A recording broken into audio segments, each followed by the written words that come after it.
the royal appointment. Yeah, I have some big news. This is the author of that piece's last royal appointment. After 6 years and 250 newsletters, she is passing the torch, or the crown.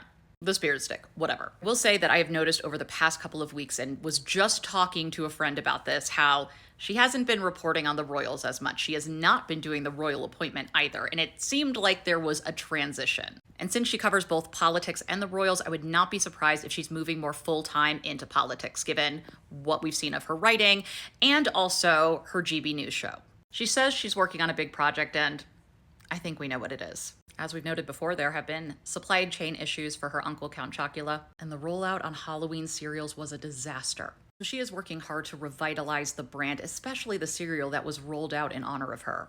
And you know what? I respect it. In times of need, you just need to fly out and help the family business. Back to the newsletter. She mentions that it would be fun to reflect on her first ever newsletter. She's right. Self-reflection is a really important thing. I blessedly only became aware of the royal appointment last year. In honor of her last royal appointment, I think it would be a good idea to go down memory lane and reflect on the good times. Like the first one that I ever covered, where she described the violence towards Harry from William as edgy. Or that time that the royal appointment was like, King Charles just wants to silence the Sussexes, despite the fact that the chatter about them being quote-unquote snubbed from his 75th birthday party did not come from them. Talk to your colleagues. Or that time she wrote about Prince Harry's court cases and the fact that he accused tabloids of being the mothership of online trolling. She goes on to say that Prince Harry seems to be suggesting that trolls wouldn't exist if they didn't have newspaper stories to feed on. Yet, as ever the case, he neglects to take responsibility for his own role in fueling this frenzy. While the writer neglects to take responsibility for the role that she has played in fueling the online frenzy. It's not that there wouldn't still be online trolling, but the coverage gives it legitimacy, so.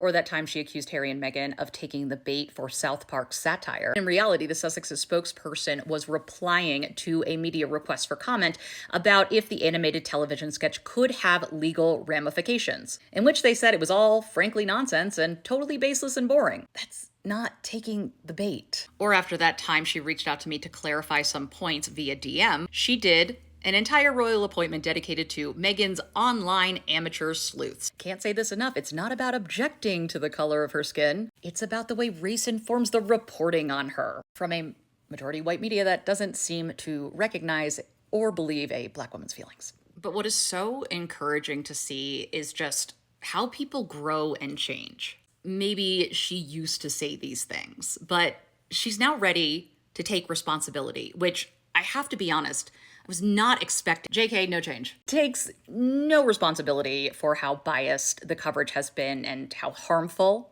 and misleading at times. And she defends it by taking the worst of examples of what people can do on the internet and uses it as a way to stop any conversation or thoughtful analysis or critique of her pieces. You know, if you followed me for a while, that my Roman Empire is this piece that would get you kicked off the school newspaper in high school. In an attempt to show just how hypocritical the Duchess of Sussex was with her feminist agenda because of a kitchen she volunteered at attached to a mosque where an imam once said some stuff on YouTube that we can't actually link to, but because of the research that we can't see because all that was received was HJS talking points, HJS, the Henry Jackson Society, which is incredibly anti-Islamic, anti-extremism. Yes, based on all of that, she did not prove her point of Meghan Markle's hypocritical feminism, but also did not show care and consideration for putting a vulnerable population